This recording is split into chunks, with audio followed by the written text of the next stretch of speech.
Welcome everyone. Welcome to the FilmEU talk here in Tallinn, how to empower film talents. The reason why we actually meet here in Tallinn is a conference by C-Accelerate on increasing innovation and entrepreneurship capacity at higher education institutions with the focus on creative fields. So you all are representatives of film and media arts universities that form the European University Alliance FilmEU. And I will start introducing you in a minute, in a row, and then we're going to dive into the discussion. First, my name is Aija Sakova. So my background is in literature, in literary studies, comparative studies, but also I'm an author of non-academic books as well. So I have a different creative field experience. Here at Tallinn University, I work as a manager of business cooperation and head of knowledge transfer. So how we will proceed is I will introduce you and then we're going to go in a row. So perhaps I would start with Elen Lotman, my colleague here from Tallinn University. So Elen is a cinematographer. She's an associate professor of film at our university at BFM. But she's also a filmmaker, and she has shot numerous feature films, shorts, and documentaries. And also your film have been awarded and shown in various film festivals, like Camera Image, Tampere Film Festival, Black Nights Film Festival, and others. Your full-length documentary, Dear Mother, was nominated for the Best Cinematography. And I'm really pleased also to say that last year you also defended here your PhD as a creative PhD. So that was an important thing for you, but also for the university. We want to talk about empowering film talents, but you are all professionals, talents in your fields, and you're also educators. So this is why I also want to go first and make you as a talent visible and ask about your path. So perhaps, Elen, would you be so kind and share, perhaps not, the best highlights of your career so far, but also perhaps on the focus of where are the turning points? Like, what do you think when you look now? Where were the crucial turning points to bring you here where you are now? Hi, everybody. Thank you. I think the key is failure. I'm a strong believer in failure. I think every time I have perceived a failure in my personal creative career, I have made a leap afterwards in my own development. So, and when I think about schooling, then sometimes it's hard to say whether we become what we become thanks to the school or despite of the school where we were at. But I think in some of the things that have played an important role in my career, they were not so understandable when it was happening. For example, the role of teachers or the role of mentors is extremely important, but while it is happening, you usually don't understand how important it is. So in a way, you understand it only in hindsight.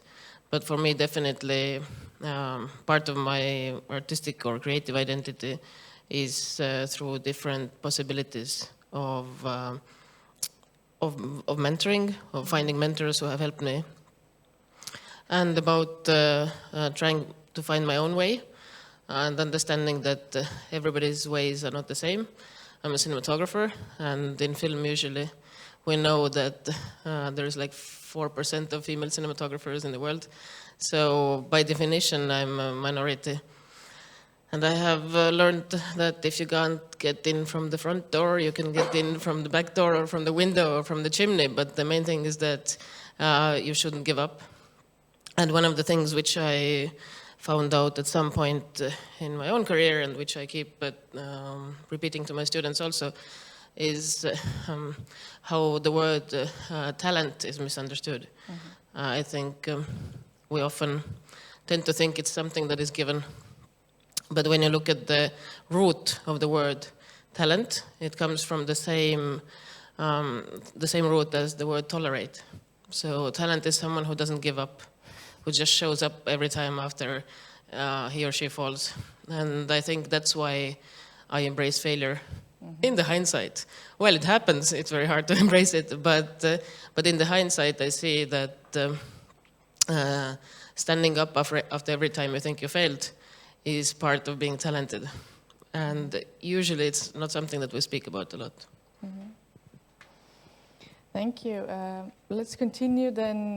Marc van der Walle is a lecturer, senior lecturer, film, TV and video at LUCA School of Arts in Belgium. You, Marc, have extensive experience in teaching and training students, mentoring them, but you also have a lot of experience in editing, directing and storytelling.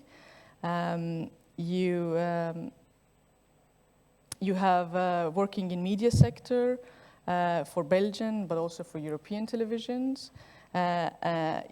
stations, and you have also produced stories for US 2020 elections. So you both are active in media field, but then also teach.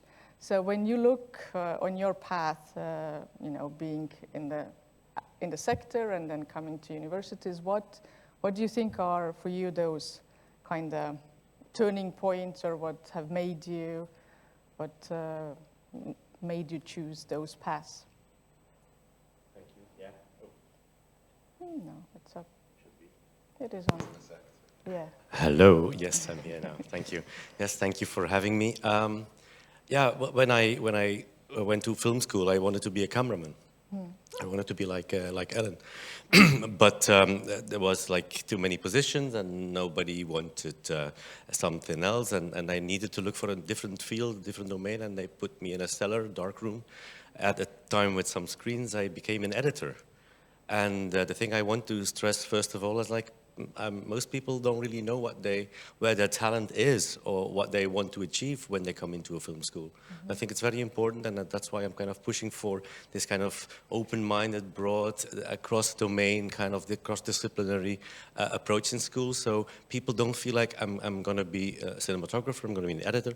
Let's find out together. Let's find out what is in store for me. So I became an editor, and I loved to be an editor for many years, working on series, working on documentaries, working together with the director. I always felt like I had the same power, even more power than the director, because I'm the one in control. I'm pushing the buttons. He could go like, or she could go, this is something I don't want, or I do want.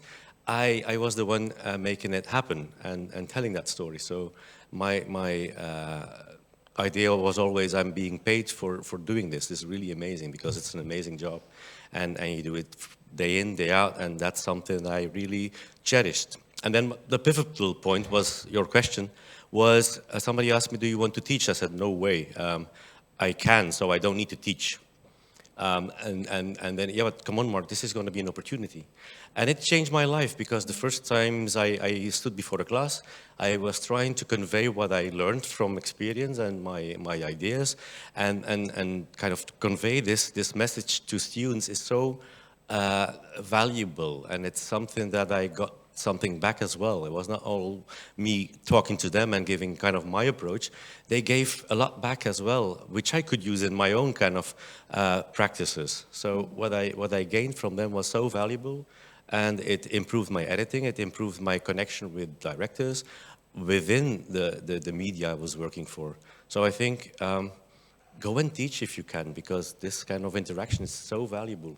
Otherwise, you're kind of stuck with crew and the relationship, a professional relationship.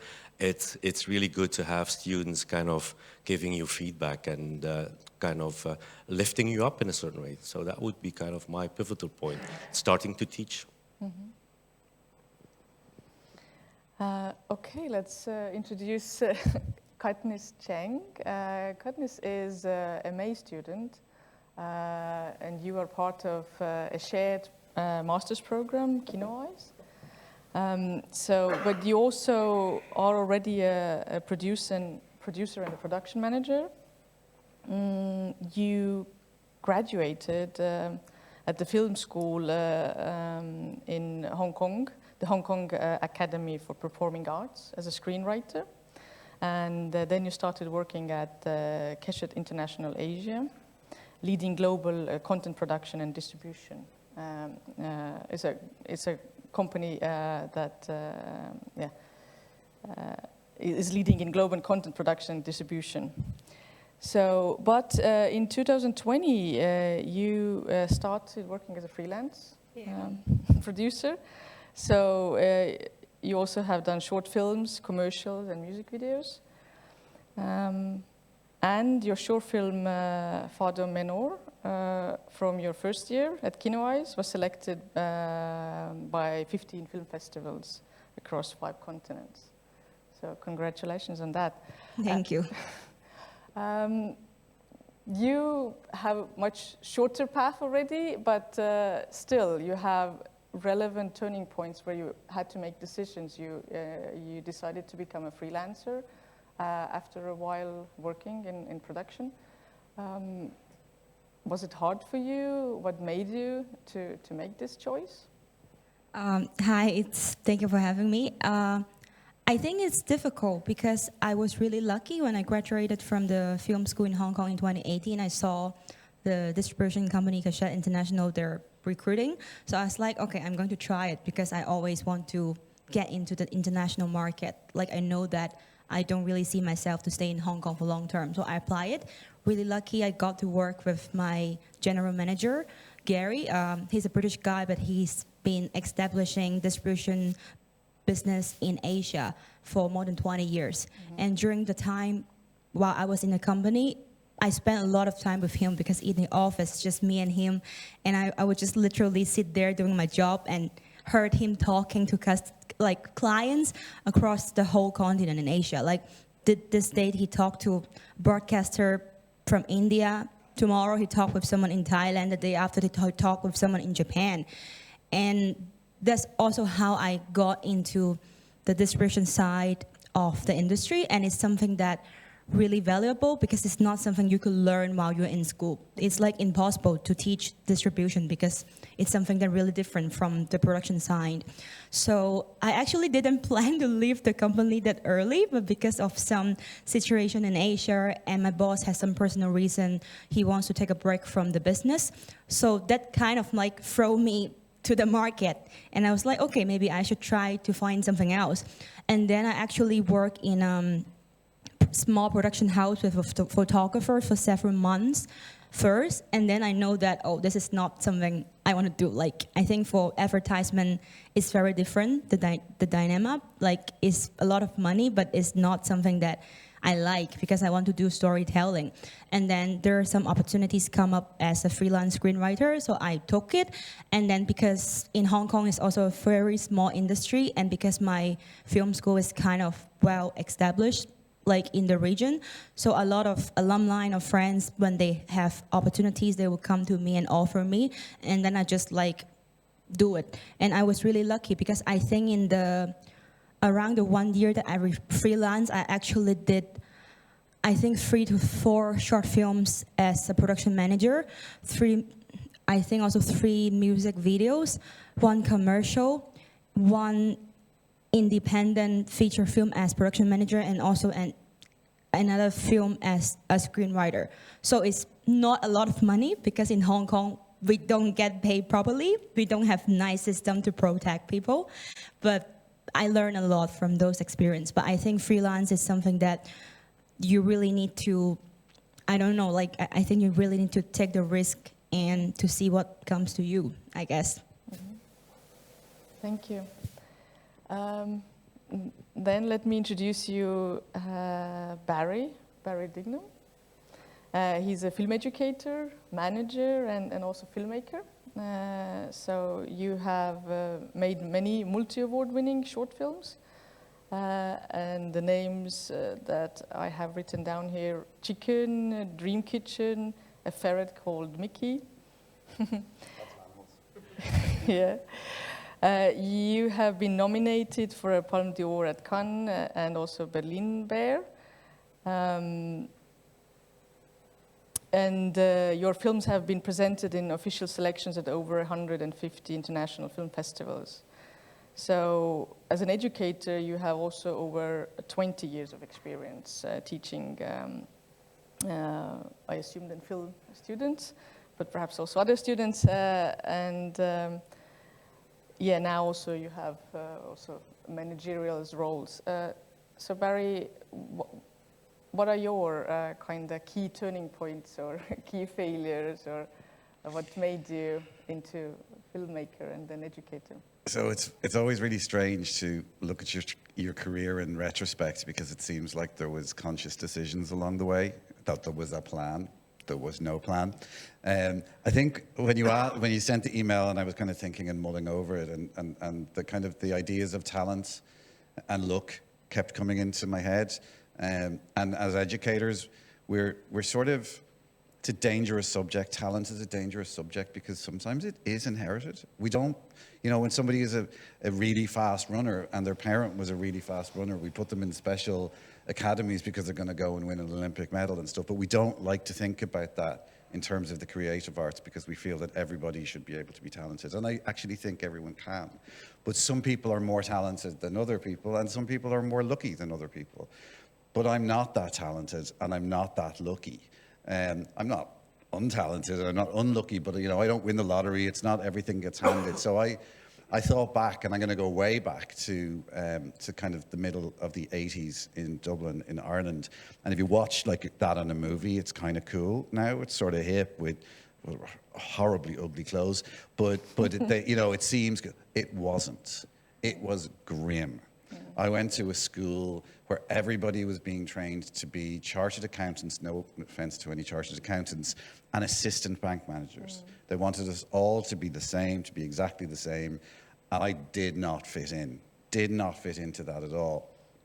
But I had the nerve, myself and a friend had the nerve to go to drama school, and that allowed us to get a creative output. And that, I would probably say, saved my life in some ways. Like, not to be too dramatic, but it probably did, for many different reasons. But then it brought me through a process of where I had the nerve to do that, then I had the nerve to do auditions, and I had the nerve to go and do an audition to get into Trinity College, and I did, and I wasn't really thinking, I was not quite like acting, I enjoy that, it's great fun, I get to express myself. And then I got real. Because then you graduate and then you're kind of trying to get acting work. And I kind of hated that. But I then started directing, and I started really enjoying seeing people, facilitating people acting. I thought, well, the first time I did it, that I'd be jealous if they were good. But I wasn't. I was really proud. And then I went to film school and I started making some films. But that kind of instinct to facilitate other people doing stuff was always there, and the nerve to do it. So then I had the nerve to direct some films, and then I had the nerve to go to film school, and then I had the nerve to teach accidentally. I called up my old teacher and went, yeah, I've got a few spare hours a week, can you do 4 days?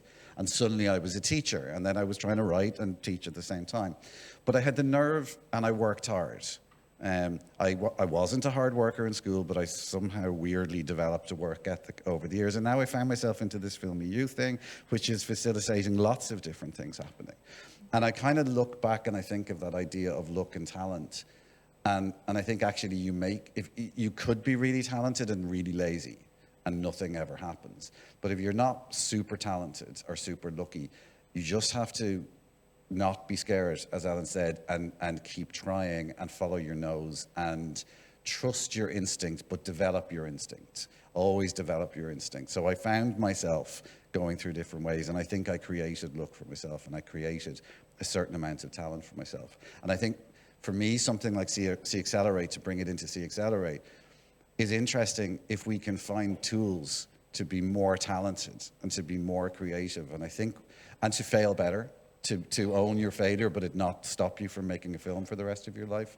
And I think ideas like entrepreneurial ideas and innovative ideas, if we can translate them into creative practice, will help us be more talented and will help us be more lucky and make more movies. And so that's my hope for this. I think I made a point, I'm not sure. Thank you, yeah, you did. So now we're coming to you, Manuel José Damásio. Yeah. You are from Lusófona University. You are their associate professor and head of the Film and Media Arts Department. So you have a vast experience in consulting and production concerning several areas of the field of audiovisual and multimedia production. But you also are an author of several articles or book chapters in international peer-reviewed publications. You have been and are a principal investigator in numerous international research projects. And you are also the coordinator, but the magician also of FilmEU from the Alliance. So, Manuel, tell us about your story, how you ended up here. What are your failures or turning points? Oh, loads of failures. I would say, well, three things. The first one, I completely agree with everyone. So I think that failure is important. Obviously taking risks and sometimes doing stuff that others are not that interested in is obviously very important. I think that, and looking back at the pivotal moments in one's life, I think that the things that I remember are always related with imagining the impossible. And I think that that's the key word when we are talking of entrepreneurship. I know that people think that being an entrepreneur sometimes is being a gambler, and we have a lot of recent examples of people that are considered to be entrepreneurs that are ones that have taken a lot of risks.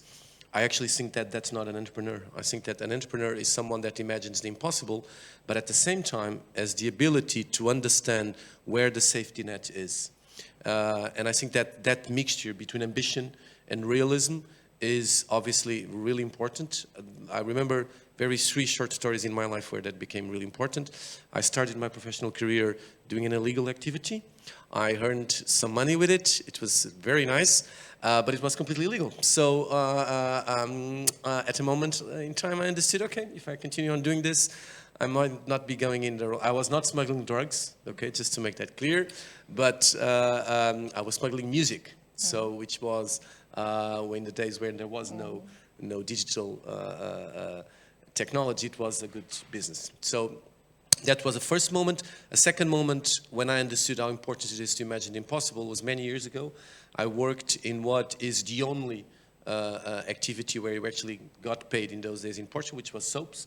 And I was selling soaps, and we took the risk of selling soaps to Brazil. It's like, you know, you enter jungle and you try to sell bananas to the monkeys. It won't work. We tried and we failed. Okay, the disaster was so huge that one of the worst moments in my life was when I was in Brazil and I saw one of the Portuguese soaps that we've sold to Brazil being subtitled. And that was when I understood, okay, we have a problem, because all our business argument was we are going to sell soaps to these guys because we speak the same language. They don't understand this. Okay, so that's, I think, the hype. But at the same time, there was a safe net, because that moment allowed us to gain a lot of experience, the international experience that you mentioned, which I think is crucial in leaving your safe area and going abroad. And that takes us to the third moment of imagining the impossible, which is actually FilmEU. I think that many years ago, in our school, we thought we have two options. Either we stay very small, and we are always talking of smallness.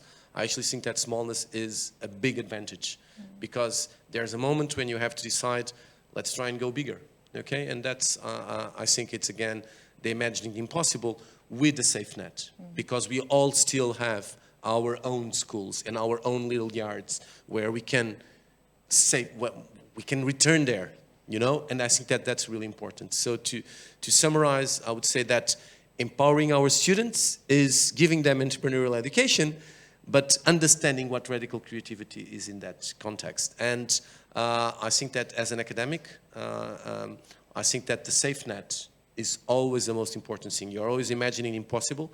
I think that being an academic is all about these radical scenarios that you're able to confront yourself with, but you should never forget your safe net, because that's what keeps your, keep your feet on the floor and keep moving forward. And I think that as teachers, and going back to what Barry was saying and what Marc also mentioned about the experience of being a teacher, I think it's amazing when we are allowed to make them imagine the impossible, but at the same time, bring them back. Sometimes we do not bring them back. We lose them forever, but we try to bring them back.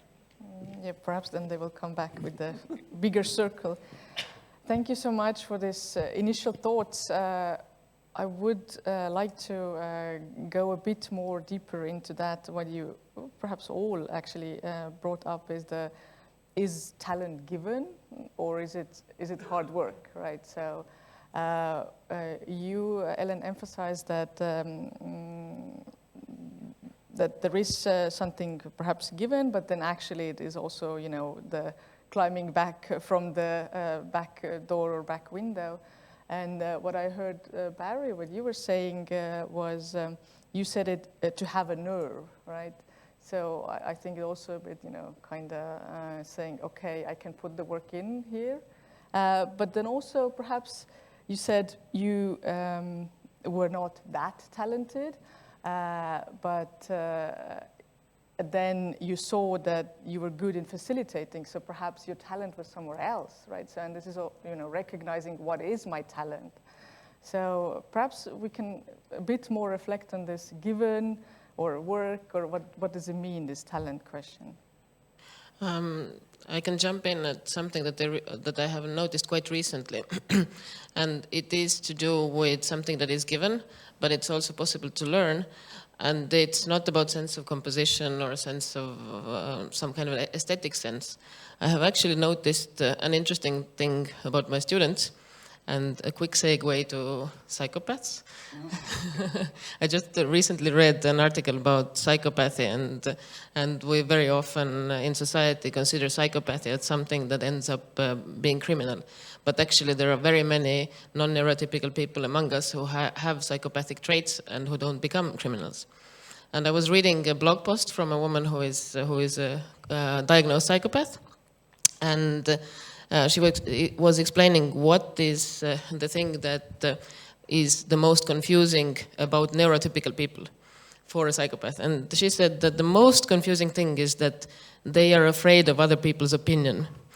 For a psychopath, it is so weird, because she said, why should I care? It's my journey. If I fail, then I will just become better. So if I hear them laughing at me, I will know how to do better next time. And then I thought, oh my God, psychopathic traits must be very good for creativity. But while this can be considered a joke, I really have noticed that my students who got the furthest, are the ones who don't confuse themselves and their work. So it's super important to be able to invest maximum into a work.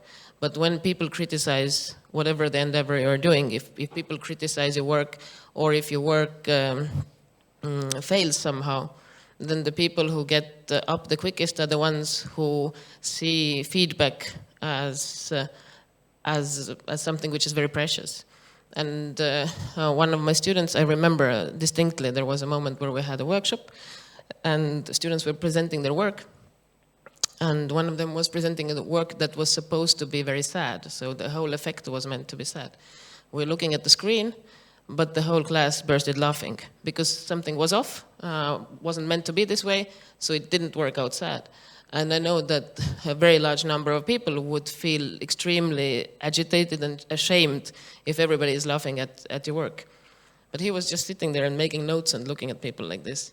And I understood that there could be a person who is super talented, but who gets thrown off from the very first criticism and never comes back. And there are people who understand that whatever people say, it's not about me, it's about my work, and if I'm able to make a distinction, then I can always better my work. So in a way, feedback becomes feed forward. So you take this information and you put it in your work and you make it better.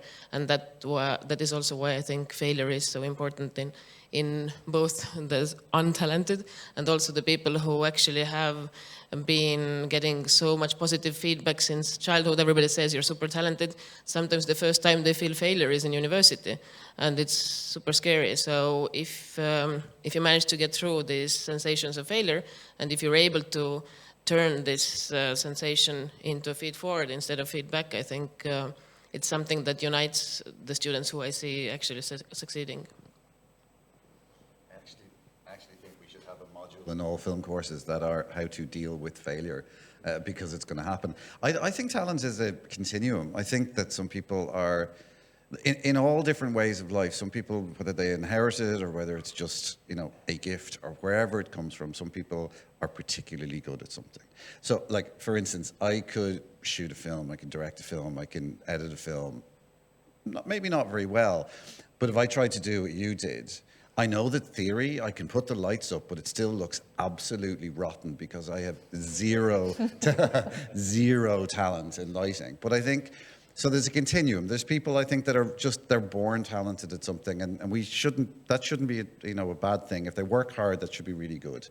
And then there are some people who are in the middle, and if they work hard and they practice and they stay open and they learn from people, then they can develop their talent and they can become, it doesn't mean that they're going to be amazing, but they can become really, really, really good, and half the time better than the people who were born with natural talent, because there's like really good looking people, it's too easy for them, so they don't bother.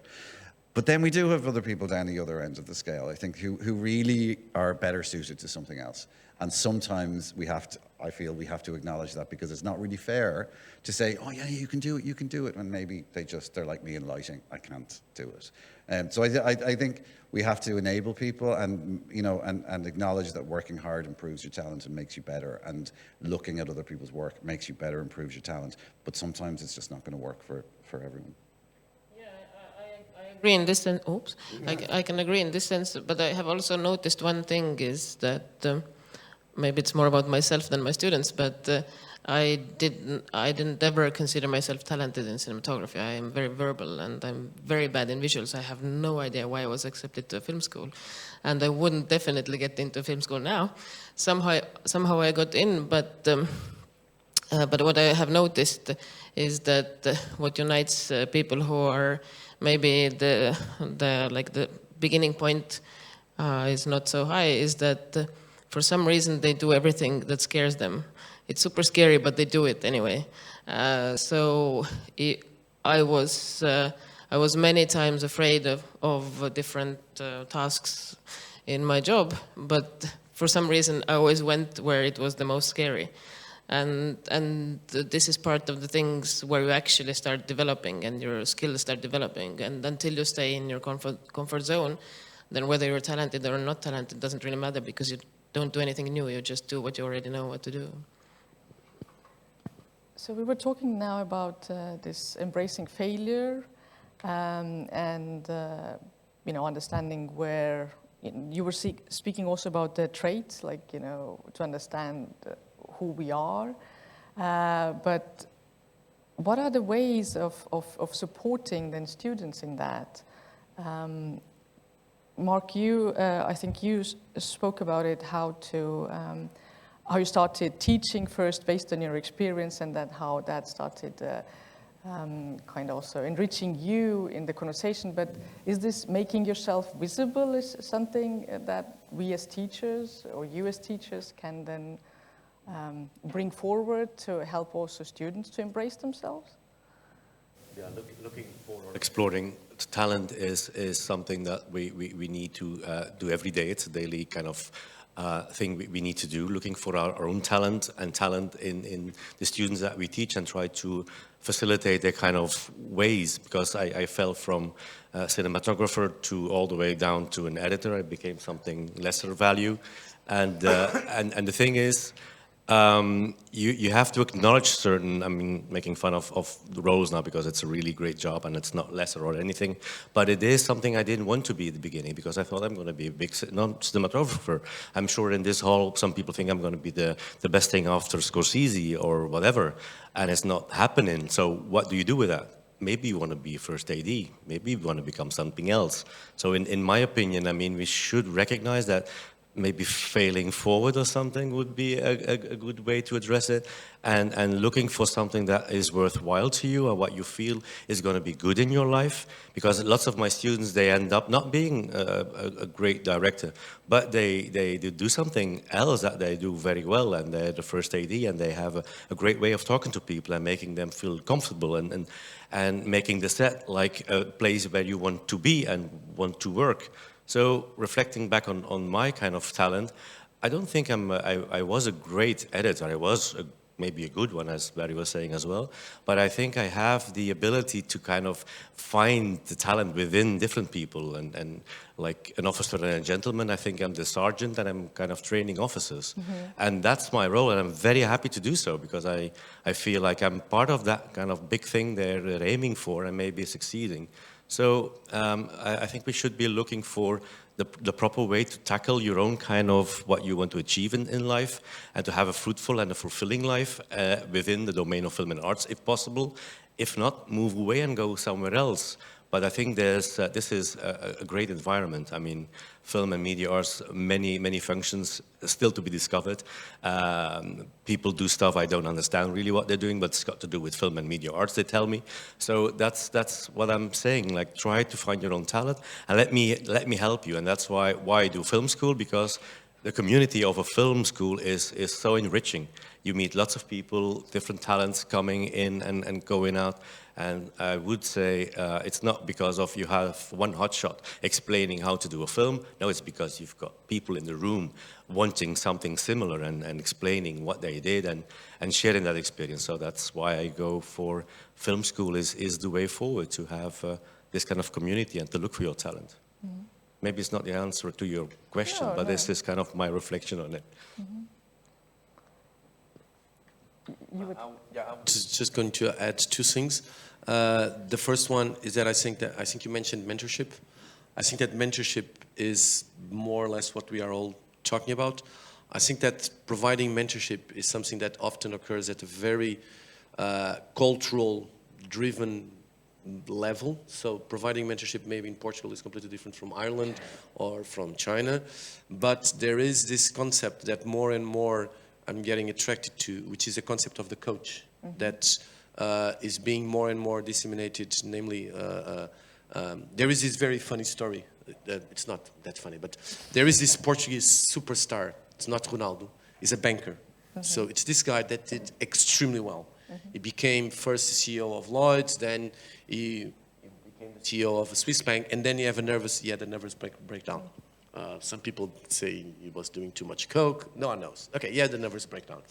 He got a coach, okay, to help him going through the nervous breakdown and putting it together again. And it worked, okay? And he gave this interview a couple of months ago, explaining what was his work with the coach. So we are talking of a guy in his 50s maybe.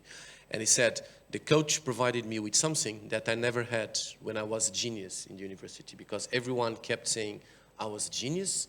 I became so convinced I was a genius that when I failed, and it's very interesting the reasons why he failed because he was not able to confront himself with the possibility of not being able to achieve what he had defined as his goals. So his goals were too ambitious, and what the coach did was the coach only helped him in setting goals. And I think that we as teachers in film schools, that's something that we need to, I think it's a common model for mentorship independently of the cultural dimension. We need to come up with models to support our students in designing their career plans, their objectives, both from the creative point of view, but also even from the personal point of view. We talked about this already today in the morning, and I think that this is more and more important. The other dimension that I think it's also really important for, in terms of nurturing talent, and now at the institutional level, is creating an environment that fosters curiosity. And for me as teacher, this is the main problem I currently have with my students. They are more and more they are becoming less curious about the world. And that is a tremendous problem.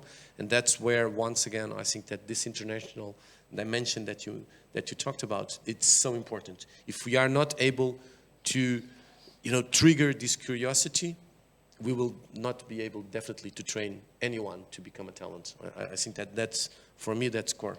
And it's really difficult. And I think that the two things are intertwined, this coaching process and triggering curiosity.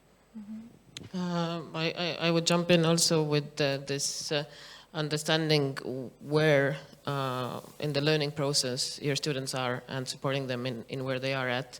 So what we know from learning theories, we know that learning can be divided into 4 distinct stages. So usually the first stage is something which is called unconscious incompetence. That's the first year in film school. You come into the film school and they're like, well, I got in, so obviously this should be easy. Now they're going to teach me. So this usually doesn't last very long. It's a nice place to be. After this, it becomes scary because the next stage is conscious incompetence, where they become aware of what they don't know. And it is such a scary place to be. And they feel that I don't know anything. And the more they learn, the more they feel that they don't know anything. And this is a phase which you have to help to push through because it is scary, it is confusing, and it very often puts students back from experimenting. And then if they push through it, then the next level is something which is called conscious competence. So you are more or less competent. You do need some help sometimes. You look up a manual or you ask a friend or sometimes you check your notes, but it's not fully automatic yet. It hasn't become your gut feeling. You base your decisions on something, but you already have a path in front of you. And the last stage, which is usually feels like a bliss, is the unconscious competence, where if you go through the same phases when you're learning to drive. At first you're like, how hard can this be? Then it's like, oh my God, it's impossible. Then it's like, turn, okay, I can drive. And then next stage is you're driving and talking and making plans at the same time. And what very often happens is that when guest lecturers or sometimes even the school teachers, when they are in this last phase, they forget how hard it is to learn. That's most common with driving teachers. So they yell at you and they're like, why did you do this? And you have no idea why you did this. So I think as a teacher, you have to be humble. You have to remember you were in a place where all these things were confusing. You didn't understand. It might be easy for you to say, yeah, you should have a wide shot here and this and that there. But the student needs to arrive into this conclusion through her or his own truth. And with this, if you are humble, and I personally believe that the only difference between me and my students is the year I was born. So when they are my age, they should be teaching, they could be teaching, and I see them as my future colleagues. I never think that the reason that I'm a teacher is that I'm somehow smarter or better. It's just I'm in a position where I can help someone else to climb the same fence which I climbed. And I think it's really important to remember the stages of confusion in order to be empathetic with your students. And sometimes what I have noticed is when you're coaching or teaching or lecturing or tutoring, it is very easy to tell to the student what they have to do because you know how it will be better. So it's very easy to, well, do this. But a good teacher needs to be able to endure to look at something which doesn't work and needs to let the students try. Otherwise, what happens very often, for example, in acting schools is that the best acting teachers, who are considered the best acting teachers, are actually very good directors. So they come in, they direct the acting students perfectly. They put up a lot of plays which all look fabulous. But the students haven't learned anything about acting. They have learned that this person is an authority and I should trust what they say. But what we need to do is we need to give the students understanding that my truth came from my experiences. And part of it is embracing the failure, teaching them how to embrace the failure, and also encouraging them to experiment. As you said, the curiosity is part of wanting to try and wanting to experiment. And since I grabbed the mic, and I'm not going to give it away just for a second, I want to show an image, if it's possible. This is an image, this one. So it is from a study. Something which is called the NASA creativity test. So NASA ordered test for divergent thinking years back for their own engineers, to recruit new engineers, because engineering also needs creative thinking. And this creativity test, it's a little bit like IQ test, so you can argue with this, but it shows more or less the divergent thinking abilities. And the researchers became curious. They wanted to see what happens if we run this test in a general public, not only the NASA engineers. And what turned out when we look at, so in this test, it's a 100 score, so somewhere up from 95 is something which they call creative genius. And when you look at the score, you can see that 98% of 5-year-olds are creative geniuses, and the 2% of the adults are creative geniuses. So there is a flip that happens during schooling, which in a way makes sense, because some things which are creative when you're a 5-year-old are not okay in society. So we do go through the schooling because we become more normatized with the society.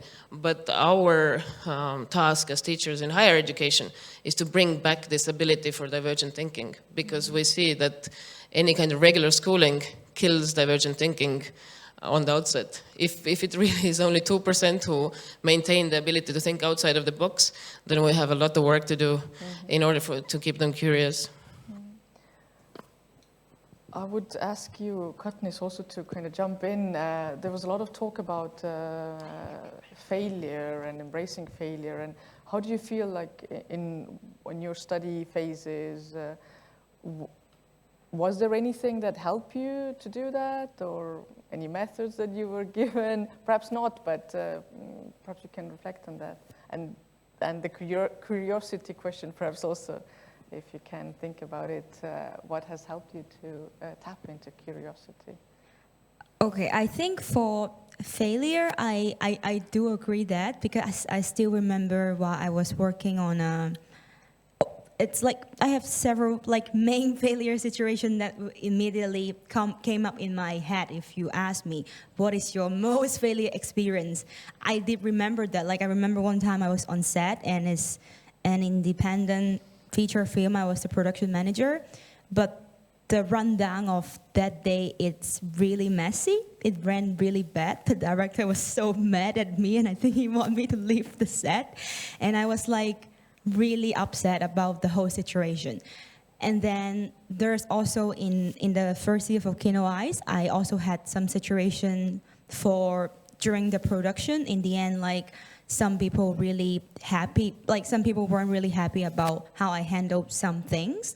And it also gave me a really bad experience. Like emotionally, it's very difficult. Like I cry a lot, and then I talk to a lot of people, and I think sometimes you just cannot move on from that stage because you keep blaming yourself, like why you're making such a mistake that you should already be able to learn before, why you're repeating that. It's something that you shouldn't doing. But I think after that, I actually learn like it's part of the process. And sometimes it's actually nice that you were forced to face a situation that you don't feel comfortable. And I think especially in filmmaking, it's very crucial because it's a collaborative art. You're not going to make a great film by yourself. You have to deal with people that come from different cultural backgrounds, speak different language, have different vision and different belief, especially in Kino Eyes. Because it's the 24 of us from 16 countries. It's like insane. And it's really, it's really hard for us to collaborate. But I think if everyone is trying at the same time, then you won't feel that alone because you can see that you're not the only one that is trying. And I think the good thing is that in the end of the day, I think what for learning is important as a student, I would say it's important that the teacher keep reminding the students that nothing is personal. Everything that you discuss, everything that you feel upset about with your classmates, nothing is personal. So after we finish this project, everyone should be able to move on. Like, don't hold the bad feelings of the thing that you went through because it's not going to help you to grow and learn. Because eventually you may have to work with that person again. And you cannot just like keep thinking about the bad things that happen because in the professional world, you don't really get to choose who you're working with. I think that's something really valuable that I learned in this 1.5 years until now, the Kino Eyes process. And I think about creative, you're asking the curiosity. I think the good thing about Kino Eyes and the international environment is that because we generally will be curious about other people because we're just so different. Like when they talk in their own language, you really don't understand, but that generally gives you the curiosity. You want to know what they're talking about in their language. Maybe you want to learn something in their language. And I think this kind of interaction is why it's so amazing that we like the program a lot. And I think this curiosity is also something that I really agree with Manuel that it's very important to be a filmmaker, because I think that no one wants to do things that people already done, but at the same time it's also impossible to find a brand new story. Like in screenwriting, you're always writing something similar but different. But I think it's important to find the balance of like how you learn from the successful cases, but then you make a little bit of twist, and the twist really rely on the curiosity you have in life. I might just say one last thing about the failure. And as educators, we rush in like parents a little bit, that maybe we should try and make the pain not happen. But actually it's the pain and the humiliation sometimes that's actually really important as part of that. It's the point at which you encourage people to let it go, to feel it. You know, I remember when I was even younger than I spoke about earlier, looking down the stairs of my house and thinking, what would happen if I threw myself down those stairs? Would that be fun? So I tried it. It was not fun. It hurt really, really bad, and I never did it again. But I did something else, you know, whatever. But if we don't allow our students to actually feel that, I remember it was a Danish filmmaker I was listening to who talked about you must feel the humiliation.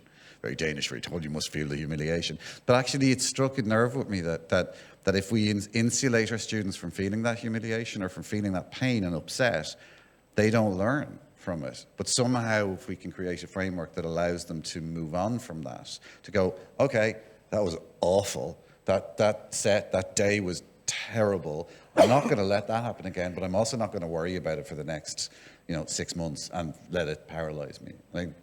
Go.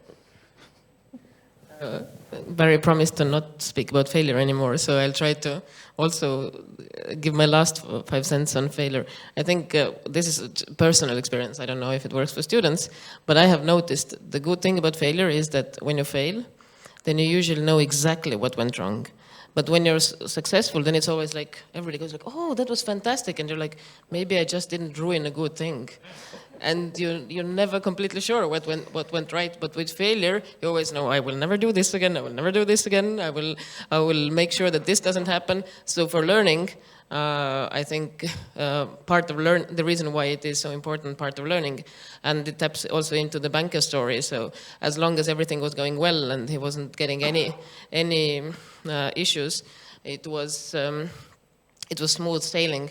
But there are these, what we know about current neuroscience about creative thinking is that in order for brain to start thinking, start making connections that are not there yet, the brain has to have an impasse. So if it's just going like a knife through a butter, then it's always doing the same things that work.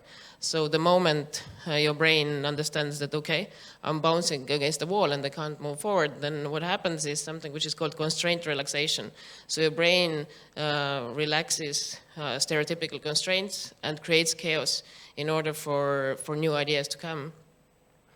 And I have a video about this. I hope we have. This is a video about how creativity takes time, but it's not really only time. It's about how the first ideas are the same for everybody, if we manage to watch it.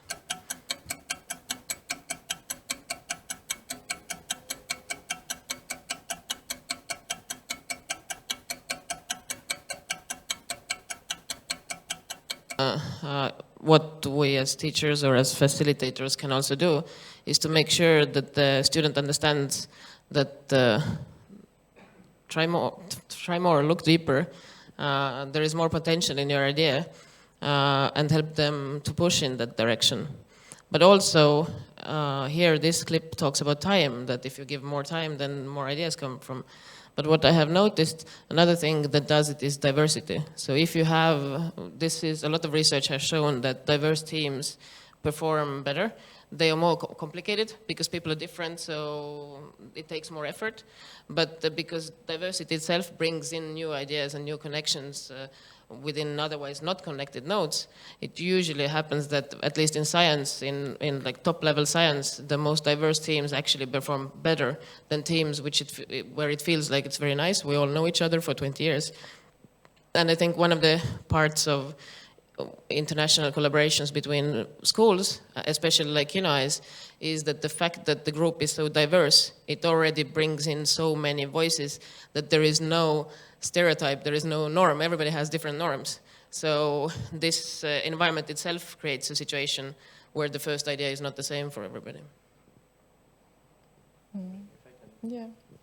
If I can add just to this kind of time aspect as well, I think failure is needed, is important. I think it's too harsh to let somebody fail on the graduation project, then it's going to be maybe going all the way down from that moment on. I think you need to bake in certain steps, small steps, so they can fail. I was thinking maybe these kind of assignments that we all do in our film schools are very small steps to acquire certain skills and whatever, but I think it's important as well to provide them so they can fail on one of those steps and get them up on their feet again.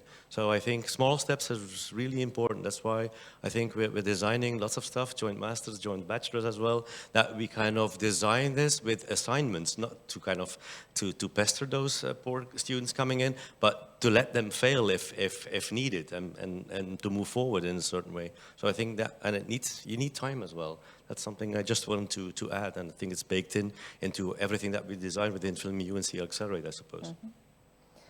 But let's try now to go also into the curiosity. You were saying that this is like really crucial, and you see that there's a little bit like a drop on curiosity. You were speaking about imagining the impossible, but then also being in this, having the safety net, or like balancing there between the ambition and the realism. But if you kind of try to look into this curiosity, what can we do? Let's perhaps not go, why is it dropping, right? So there might be several reasons, our environment, our phones and whatever, all of that influences us. But what can we do, and what do you do, perhaps also as you, to tap into your own curiosity, or to find this time with all the other tasks and practicalities in our life?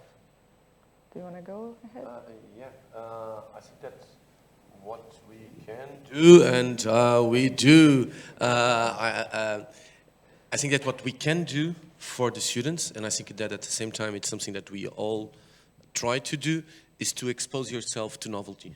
I think that the most important thing that we can do as academics at schools is to expose ourselves to novelty.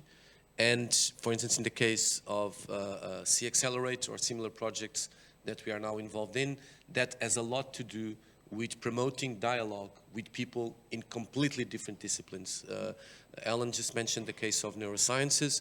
I tend to think that film needs to intersect a lot more with business, because it's something that is utterly important in terms of the development of the sector as a whole inside the cultural and creative industries. But we know of some of our students, they might not have the talent, but they bring in an added value, which is something that I also like to put in parallel with talent. What's the added value they bring in? And in many cases, at least in my own experience, the added value they bring in is the knowledge about a field that might not sound at all relevant, but if you go a little bit deeper, it's very, very important for the development of your future work. And I think that interdisciplinarity is something that we all need to do in order to foster that curiosity. So that would be my first 2 cents on that. The second one has to do with stupidity. I think we all need to be a little bit stupid sometimes. There's nothing wrong with being a little bit stupid. I think we all are at certain moments in our lives. And that drives a lot of curiosity, because it confronts you with possibilities that you had never imagined. with things that, oh, well, I had never done this because I thought it would be a little bit strange that people would watch me do that, so why am I going to do it? But I think that we need to take that risk of not failing, the risk of being stupid, the risk of doing something awkward. And I think that that really drives curiosity, because then you've passed the barrier and, oh, I've done this. It's not like throwing yourself down the stairs, but similarly. So I think that those two things, being exposed, crossing the comfort zone, going out of your comfort zone, and daring to do things that you would not normally do because you would feel uncomfortable about doing that. And just to give an example, and then I'll shut up. I think that one thing we can do with our students is to promote activities that are teaching activities, but that occur outside of the classroom. For me, that's one of the main stupid things that we can do. And I'm not sure if you have this experience. Most students do not like to do it because the classroom is their comfort zone. So if you take them out of the classroom, but it's still a teaching activity. It's not like a day trip. It's not, no, it's still a class. It's a proper class, but it will occur outside of the classroom. And for some reason, that was the way that supposedly they taught in Greece. They would walk around, and I think that we need that. We need to do that stupid thing of walking around with our students while teaching. And we don't do it because we also, as teachers, the classroom is also our comfort zone. So for me, that's a very good example of the stupidity in action. I can tell you... But what happened then? It's a disaster. I did it 2 weeks ago with a class of 140 students. I lost almost half of them in a garden.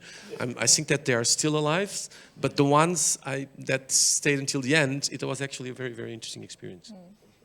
I also think sometimes we have to lie to them, because I was talking about vegetables earlier, about we don't, we all know we need to eat our vegetables, but we don't like eating our vegetables. So sometimes, so if you say we're going to do this module, it's about, giving you curiosity, making you more curious, they're just going to go, not interested. I'm not going to be forced into doing that. But sometimes you just have to say it's something else.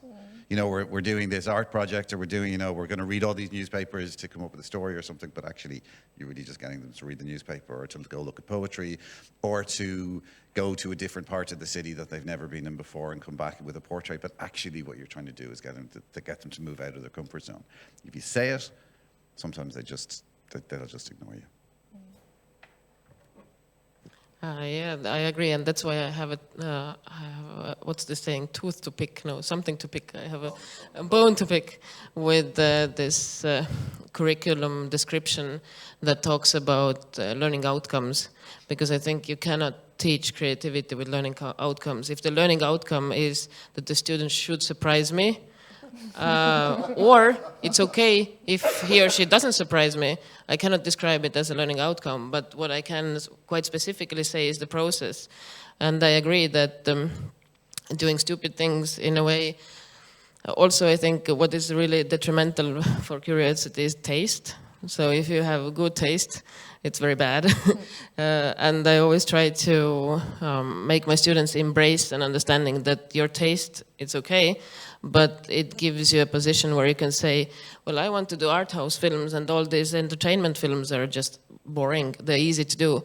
Or, this art house is boring. It's easy to do. I want to do really entertainment. So if you put yourself in a position of a taste, it means that you underestimate what you don't want to do. You think, oh, it's so easy to do these blockbusters. It's not easy. It's super hard. So if you respect everything that you don't like, it becomes you start embracing things that are stupid. Just now I showed in my film class to my students that it's a serious class, but we were watching Toy Story. Because Toy Story has so much to teach about structure, and if you think, well, it's a kid's film, I'm not interested in it, or it's just some kind of Hollywood film, I'm not interested in it, then you kill your own curiosity and you actually box yourself into being super smart. And I think being okay with being embarrassing, and being okay with looking at things that you don't like at the first point is super important. And also another thing is that everything that we do is based on experiential learning. So you have to experience. You cannot learn it by looking at slides in a classroom. Even if this experience is just walking, this experiential cycle where you do something and you reflect upon it is so important because it grows so many skills that are needed at the same time. And I agree, sometimes we do say that something is for something else, but we really just want them to fail in order that we could speak about about the next stage. But I think that if there is this idea, for example, that it's borrowed from my grandfather about chess playing. If you don't know anything about chess, then it looks a bit interesting. There are some like horse-shaped things, but it's not really super interesting. It's a bit boring, but people seem to like it. If you learn the first rules, then it might become a bit interesting. The more you play it, the more interesting it becomes. The better you are at chess, the more interesting it is for you to play, and also the more interesting it is for you to watch others. And you start really cherishing if someone does a really good move. But the last stage of this kind of best kind of professional taste, which is not a bad taste, which is an acquired taste, is when you start appreciating the moves that they don't do, that you know already so many rules, which by definition means that you have to know the rules in order to break them. Otherwise, if you don't know them, then you're just stumbling randomly. Can I just add? There's to call him an American academic, a guy that used to be a programmer, that wrote a book some years ago that all video game courses use, called The Rules of Play, because playfulness is a term that everyone likes to use. And it just released a book. I'm not sure if it's already available on hard copy, but it's already available digitally, called The Rules We Break. And because after many years of working in the business, namely in huge game productions, what he understood was that the good games in the franchise, because all the video game industry is about franchise, the only ones that actually worked were the ones that were able to stay inside the franchise but break the rules. And if we look at Black Panther, it's the wonder that, I'm not defending Marvel here, but what makes Black Panther and the Marvel model so interesting is that they are able to break the rules but stay inside the franchise. And that's really hard to do. It's really, really hard. That's why I think that Black Panther is a great film. No one, that's not going to be registered. But I think, I just remember, the guy is called Zimmerman. And I think it's a perfect example. You need to understand the framework. The more you understand the framework and the rules, the better you are at breaking them. That's why they need to do so many games of the franchise in order to do it better. Yeah, and Picasso has said that learn the rules like a professional so you can break them like an artist. And the reason why we need to give them experiences is that this is the way you learn the rules, not by someone showing you slides, but by experiencing. And there is this understanding of we need to be similar enough that we understand each other, but we need to be different enough that it would be interesting. So if it's too similar to something that I already know, then I know exactly where it's going to be. If it's too unfamiliar, I have no idea what it is. So there is a sweet spot between breaking the rules and playing with them in a way. So in a way, you're saying that this, breaking the rules is also tapping into the creativity. Yeah?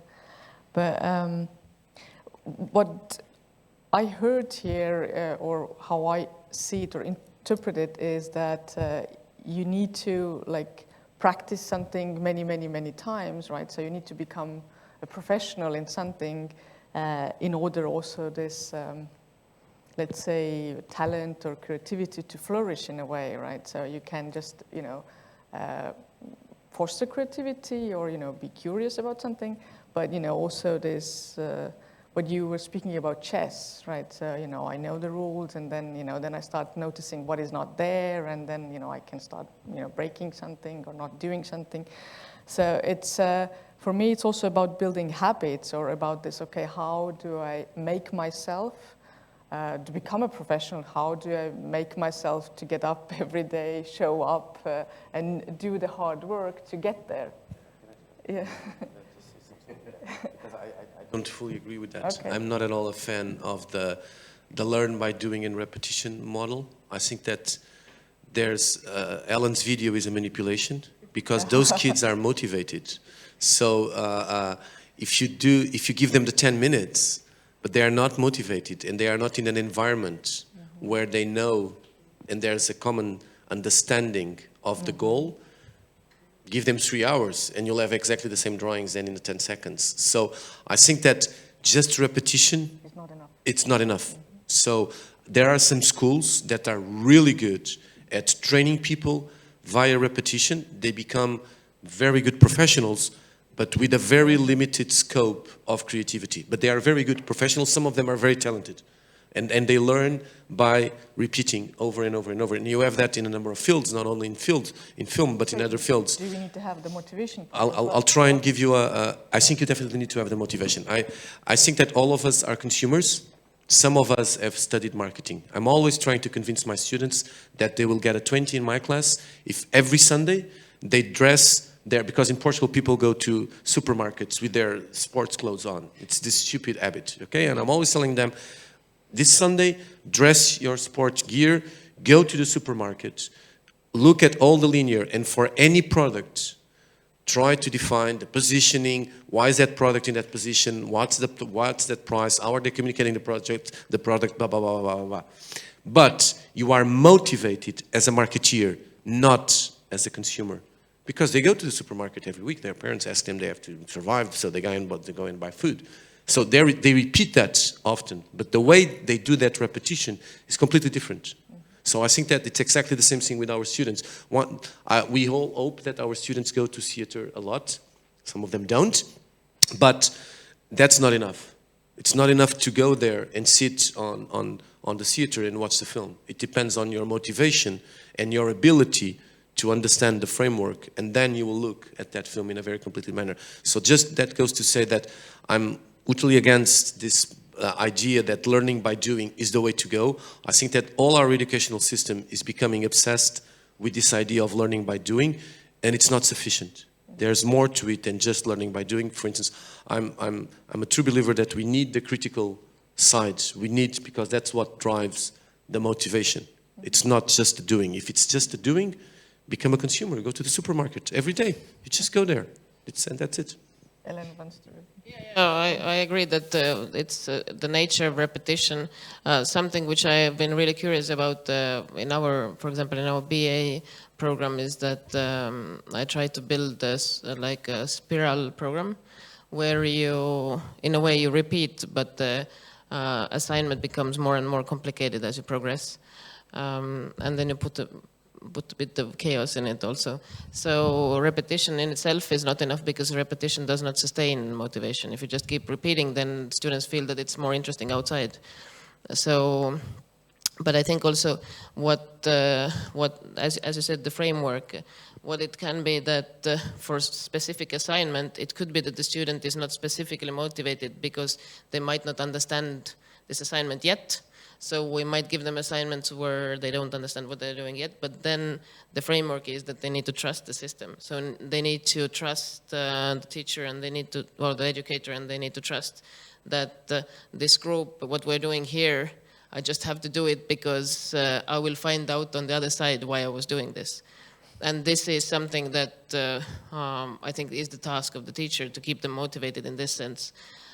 You might learn without having a goal, but you have to get to a goal at some point, and then you can reflect upon it. And speaking about Danes again, I was once talking to one Danish film school teacher, documentary teacher, and asking what is this very specific method that you do with your students, and the group is very, very small. It's, I think, like 4 students, which is like an incubation. It's not really teaching. And he said, and I said, so how do you tell them the rules if you give an assignment? And he said, no, we don't give any rules. We don't teach them. I said, okay, interesting. So what do you do? Well, we give them the assignment and then they come with the work and then we start an investigation. So we start investigating why you did what you did. So it's possible to look at teaching with a foresight and with a hindsight, but the plan needs to be there. So the teacher then, in this case, the teacher needs to know how how the student progresses and then support. If we're just giving them assignments which are repetitive and then coming at the screenings and saying, yeah, I didn't like it, then there is so much more out there. There is no reason to sit inside. Maybe something I could add. Maybe students need to look for a plan. What they want to achieve is maybe in the back of their heads, and maybe they look for the perfect plan to achieve that. I had a student coming in and he said, I want to do video clips. I want to be a director of video clips. How do I do it, Marc? And I've been like, what?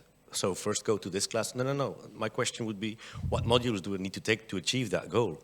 And I thought it was very stupid at the time, but now I feel, but he was, in a way, he was right. He was getting information from me, like, what do I need to do? Maybe marketing, maybe something else, because I want to be a video clip director. Maybe I should know how to read music. Maybe I should be in training, doing classes in drama or something. And he tackled that kind of question during the 3-4 years he spent at LUCA. And I think he's still doing video clip as a director. He became very well known and because he was really digging in and trying to look for ways to achieve that in his special way. So I think we can offer anything we want, but students need to kind of look for their own way and path, and I'm hoping FilmEU and C Accelerate and beyond will be providing that, so we don't put people in a box and say, this is what you need to do for me now. Please look for your own kind of way to achieve something. So is this something that we should also kind of do more consciously, kind of help them to find their motivation or their plan? Yeah, I think that was one of the key elements in my kind of introduction as well. Like, let them come in and find their own talent and way to achieve it and talk to us. Let us be kind of a mirror and some kind of reflecting board, and we give our opinion, but I'm not the only one with the truth. There are different people, talk to people, and if you want to achieve that goal, talk to people. And he even said, and then I'm going to shut up, is where do I need to go on exchange for Erasmus, because I want to be a video clip. And then he was looking, he had a plan. He was really looking into, not because it's sunny, because he knew some people came out of that school doing what he wanted to become in a way. Or because he knew there's an expert there, there's Elen doing this, and I want to be like Elen. I mean, this is kind of what he was trying to achieve through his plan, his own kind of plan. We didn't push it on him. He kind of went through it, and I just received a mail today with another question. I'm kind of looking forward to his question. That's why I just remembered. Can I just go in relation with that, because I think that what you're describing, well, actually, what I think we are talking about is the concept of incubation applied in the context of, let's call it, creative schools. Because the talent will emerge if it's properly nurtured, but it needs to be guided, but it also needs to have the freedom to discover. I think that the challenge comes afterwards. So I think that this concept that we've been discussing in the context of C Accelerate, of project-based incubation, so because it's a collaborative effort, so you need to create an environment that supports the team. That's the safe net that I think that schools must provide. And what we know from research across different startups environments in Europe is that that's relatively easy to do for specific types of business, but it's extremely complex to do for other businesses. I was just looking the other day at some results from startups in incubators of startups in different Southern European countries, and it's really interesting that most of the purely tech-driven incubators didn't do that well. The ones that so far are doing tremendously well are the ones that are focused on top science, mostly biotech and related with farming. And the reason is really very simple, apparently. It's because there, the incubation system is based on teams, not on this genius guy that just did the engineering school and has a grand idea. I'm not sure if it's an example or if these figures are also applicable in the context of the creative industries. Because at the same time, what we know from incubators in the domain of the creative industries in most European countries, namely in the south of Europe, which is where I know the figures better, is that often there is this misleading idea, and what is called an incubator for the creative industries becomes an incubator for tech companies that produce something that is vaguely related with the creative industries. So I think that this concept of incubation, what is to incubate a person, but also a business, is a really tricky one when we do that next stage, that the process in itself is really, I think that this beginning we all agree on. The next level is much more complex. Yeah, I agree. I think, there is a crucial point that we don't tackle very often because we cannot, our hands are too short, but what happens after school? And what is the bridge from the school to your own path, whether it's entrepreneurship or it's just surviving as a creative person? I think it is something that there is kind of, there is a whole industry is not yet interested, but the school has hands off and says, well, they graduated. And a director I worked with on a film, he used to study in a film school in Stockholm in 70s, and he said that the education was fantastic. He loved it. They were there for 4 years. He knew everybody. He knew everything what to do. He was progressing. Everything was good. And when he graduated, he closed the door behind him, and he had no idea where to go. He was like, so, Stockholm, where do I go now?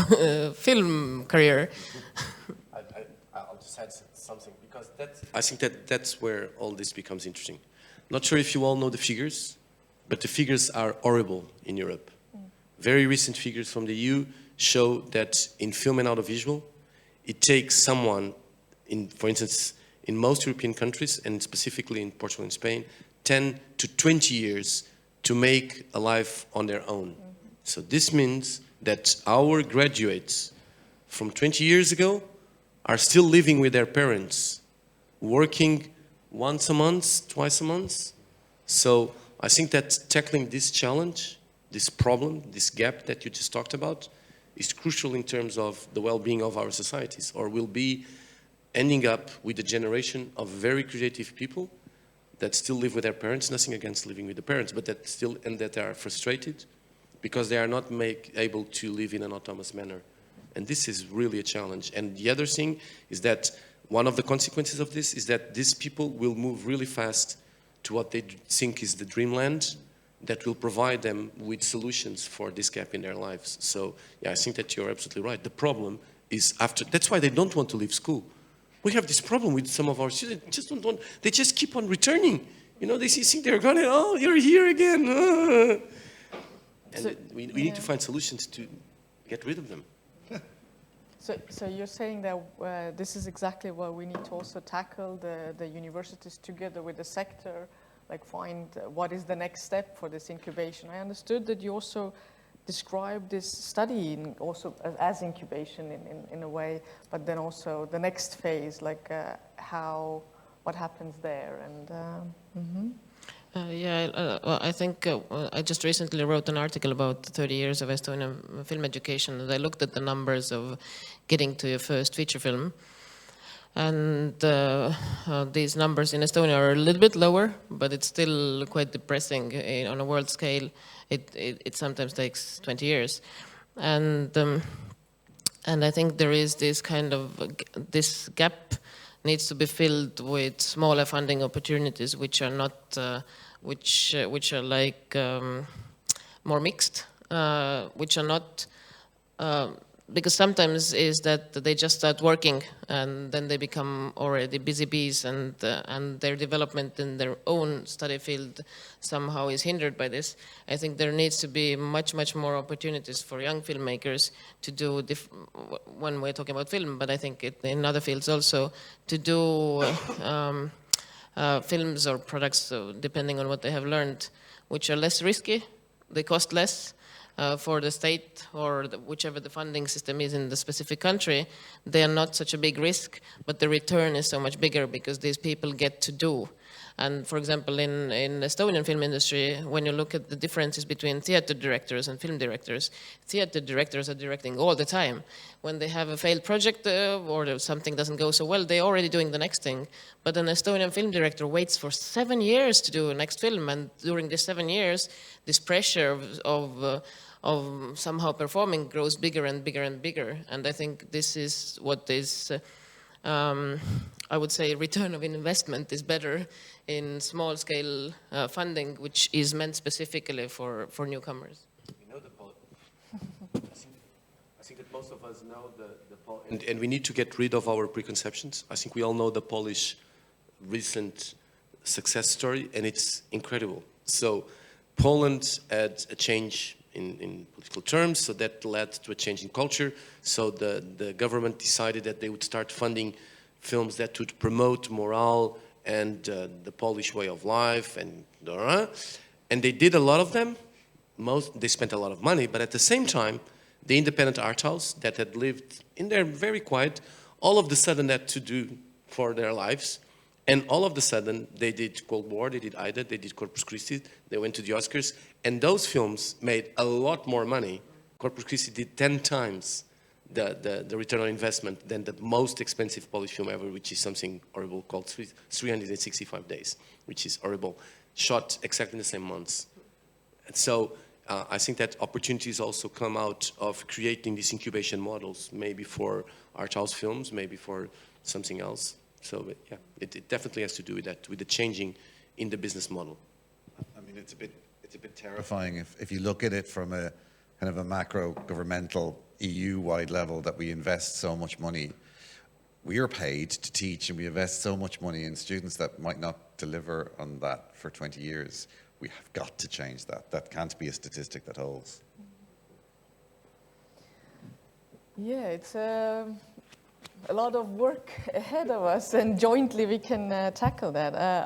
I'm looking at the time, I'm very aware of time. Is there a question from audience that is like burning? There is a commentary.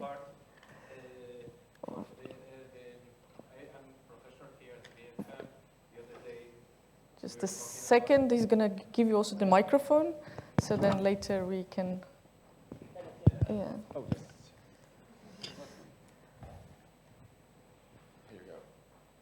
So, I was saying I'm professor and filmmaker here at BFM, no? And the other day we were reading in the commentary of our film institute, no, saying like, well, we have 3 people graduating every year as a directors in the country, no, and it's like, okay, we are actually having 15 people graduating, so it's like how the film industry, the film institute doesn't know how many people graduate from our school. Then I start thinking, wait a second. Of course, there are 3 or 4 Estonians. Then I thought, okay, there is a very big problem on this thing, which is the film industry is still very much based on national and cultural basis. And that limits us a lot in competing in the world, you know, because at the end of the day, somebody's going to graduate from BFM, is going to go to apply for funding, and then you're going to have one person there, 2 persons deciding, okay, this guy is from Spain, this guy is from, you're not going to get it if you can apply. So there is a big problem because we have people from all over, you coming from the startup world, coming to Estonia and working in Tallinn, being from the United States, and supposed to be the culture with the film industry that's supposed to be the most open, most artistic, and most open-minded becomes the most conservative industry in our countries, because only it can be accepted ideas that are coming from the country and rooted in the culture. It becomes ultimately conservative instead of ultimately open, you know? So I think that's something that is kind of a bottleneck. This is something that limits us in competing with other countries like the United States, which doesn't matter if you are from New York, and it's worrying. It's really worrying because I think we're living in the globalized world, no? So we have to start thinking in talent, and also how can I go to work in Portugal if I am as a Spanish director or writer? I'm never gonna get the chance to get funded there, right? I can jump in on this topic because actually The article that you mentioned had even bigger mistakes because it's not 3. We graduate 6. So this sentence had many problems that our head of our film institute said, and it showed the misunderstanding of how the film school works at large. But one thing which I have been thinking about, this topic is very interesting, and it's of course cultural specific to Estonia because Estonians are super closed, but in a way it's connected to also all of my international students who go to a completely new place and they try to integrate in the industry.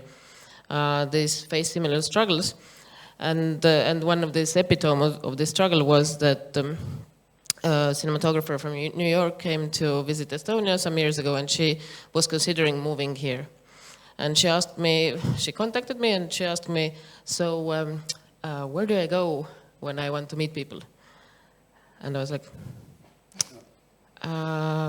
you send messages to other people?